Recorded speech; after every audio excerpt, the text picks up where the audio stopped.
So good afternoon, everyone. My name is Maurya Hanspal, and in this session, we're going to continue our understanding on value investing. So, in the previous session, I told you in detail that what do we mean by value investing, and I emphasized on one point that not every company would be a value-making company. Okay, it does not mean that if a company is being traded at a below par value or below the fair value, it's a value company.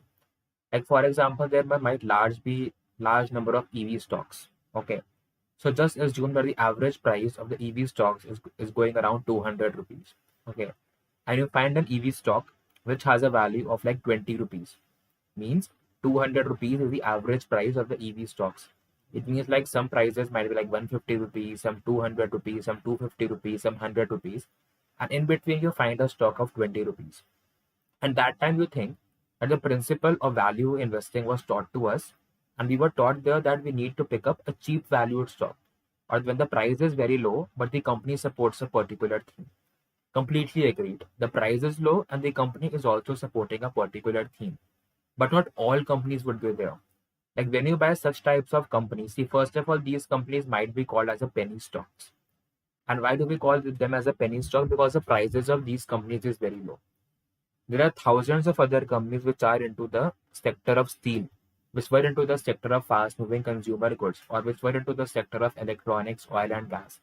But these companies have not been able to perform well because these companies did not have value. It does not mean that if you are into an industry and you are being traded cheaply as compared to the other players, it means that you are a value company. It might happen that you are stagnant at one point.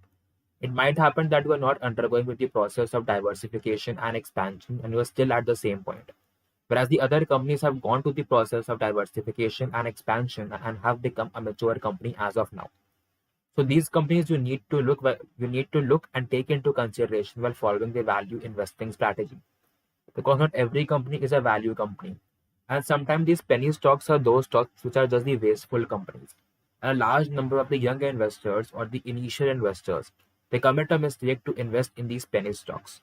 And what mistake that do they commit? The mistake that they commit is because when someone is entering the market for the first time, he or she, if he's a young person in 20s or early 18s, that person might not have enough cash or money to invest in the stock market.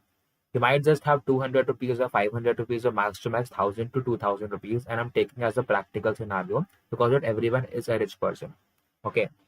So that person might be looking for like small stocks because, like, for example, the person has limited amount of 500 rupees. And nowadays we know that the valuations became very high. So presently on the date when I'm shooting this video is 24th of February 2022, we know that the market has corrected. Like because of the excessive valuations in the market and the Russia-Ukraine crisis basically. But the thing is, not everything in the market is very cheap. You won't get a share of like 500 rupees. If the company has reached the height of 2000 rupees or 3000 rupees, it might max to max come down to 1000 rupees. Getting 500 rupees is very bad for the company. Okay. So if a person or an initial investor or a young investor is having an initial amount of 500 rupees, he might not be able to invest in a very top class company. Or if he's able to invest in top class company also, he might only be able to buy just one share of that company. It's not bad to buy one share of that company. At least that big company, even if you're able to buy just one share of that company because it's a costly company, you'll be able to preserve your wealth. At least your money won't be accumulated. And the returns that you would be getting from that share, and slowly when you learn about the stock market, that can be reinvested into some other shares, right? So these companies of like 20 rupees, 30 rupees, 40 rupees, this might appear to be too cheap. And you might think of allocating that 500 rupees into like 10 such companies or 20 such companies that are being traded at 20 rupees or 30 rupees, right? So that can be completely kind of a wrong scenario for you. Because these companies can be like fake companies, these companies can be shell companies, these companies can be the bankrupt companies or as well. Or like sometimes now the price of these companies get inflated very easily. And why the price of these companies get inflated very easily? But what exactly do? They try to manipulate the share prices. Sometimes a kind of a daisy chain or a kind of a jitney. I'm using these terms like, for example, your jitney, you have your daisy chain, have your cornering. So by using these things, a certain kind of manipulation is made in the market. That is the people who are known to the company. And the people who like belong to the company, they start buying and selling the shares of the company. and they boost artificial demand of the shares of the company. And sometimes they keep on hoarding the shares of the company, because once they hoard the shares of the company, the scarcity is created, and once there is scarcity of shares in the market, the price rose. So these kinds of techniques called jitney, daisy chain, or cornering, in which the buyer and the seller, like the both of the parties belong to the same company, and they start on playing the game of buying and selling, thus to inflate the artificial pricing. And also, when a share is being traded at a very low price, the fluctuation can also be there, because ultimately the trading is done on a very less basis for these kinds of shares. And when the trading is done, it really hampers like the stock market, because even a minor fluctuation in the prices of these can create a problem. Second thing that is done with these shares is called spoofing. So spoofing is nothing when artificial demand is created for these shares. That is, you just place the orders for these shares. You just place the orders for these shares, but do not execute the order. Right. So it might give a false indication to the people that there is a huge demand for the shares coming up in the market. The one thing that can also be done regarding this share is the concept of front running. So what do we mean by front running? So front running is something what basically happens, either the people or like the basically the owner or the promoter or the CEO, CFOs or the chairman who's running this company, they start calling their friends, families, and relatives to buy the shares. Okay, so that is done by these companies also. And the second thing that can be done is basically called name lending. So what basically happens, like they will pay a big investor. They'll pay a very big investor, and that person would invest into this company, because ultimately that person is being getting paid. Okay, so that is just to inflate the prices of these companies. So now this 20 rupees ka price will go to 100, 200, and 300. But a time will come when this 300 will come down to 50 rupees or 20 rupees back again. And at that point of time, your whole wealth would be lost. Okay, so that is one thing you need to take into consideration as well by buying these penny stocks. And one more thing, I'm not saying that all these penny stocks will be bad.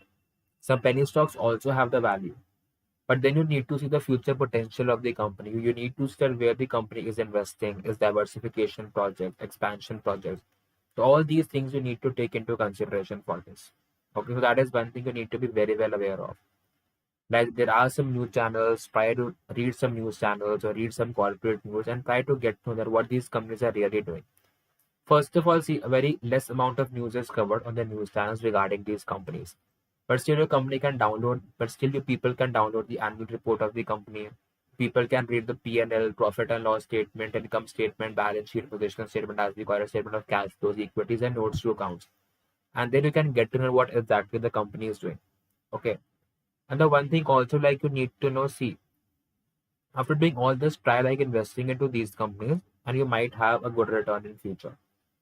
But like when we talk about value investing, people also talk about growth investing. So what is the difference between value investing and growth investing? So see, value investing is something recognizing and buying those companies which have the future potential, which are being traded at a cheap value.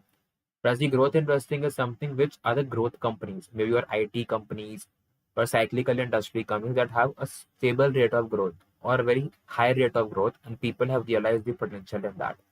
And the growth companies are the ones that get hit the most during inflation, because when the interest rate raises, the cash flows from these growth companies are discounted at a very high rate.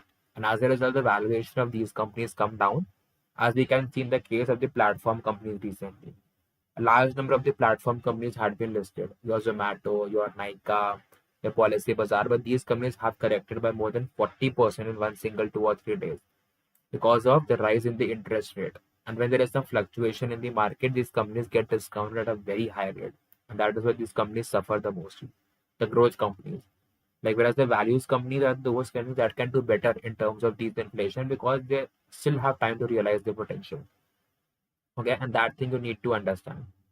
Sometimes people also talk about the value migration principle. So value migration principle is something, if one sector is having value, it might not have a value always. And that you need to see. Like for example, one company in an EV sector has some value, like big Sona Comstar.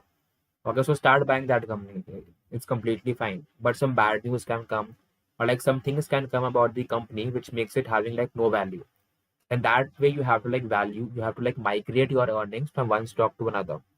And sometimes the sector can also migrate in terms of the value migration principle. You might see it because in EV, like everyone knows about EV and these like clean energy themes. And when everyone is talking about these themes, it is no more undervalued because everyone is talking about these themes and people have started to buy these themes. So try to pick up those companies for which the people do not talk about and have a value in future. That can help you have a good portfolio and a good potential in future. Okay, that's all for